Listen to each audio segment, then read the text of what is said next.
Hey Tony, so I'm going to answer your question about how much it costs to rent my storage unit. For anyone else who would like to know, definitely keep watching. My storage unit was 2 months for half off. So the listing price on the site was $180. So I got half off for the first 2 months. So first month, my bill was $154. And that is because there's startup fees that goes into getting a storage unit. So startup fees would include the administration fee, which was $25, insurance if you're a business, which was $12, paying for the lock and key, which was $20. So all of that together was $154, which includes the $90 half off of the $180. That was for month of April. For the month of May, I paid $92, and this is because it costs $90, right, for the half off, and then $12 for the insurance, but I have to pay an additional $10 a month for 24-hour access to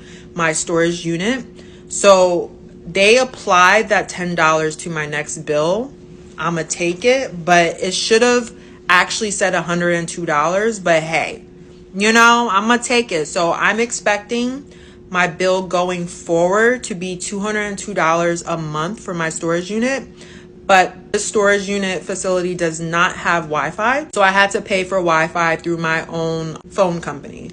So I have T-Mobile. I used to pay $72 a month for my phone. Now I'm paying $85 a month. So that's a difference of about like $13. So $13 plus 202, that would make my monthly bill for my storage unit $215 a month, which is not that bad. Okay, so I hope you guys are able to find a storage unit that is close to this affordability around your area. And if you have any more questions, definitely ask.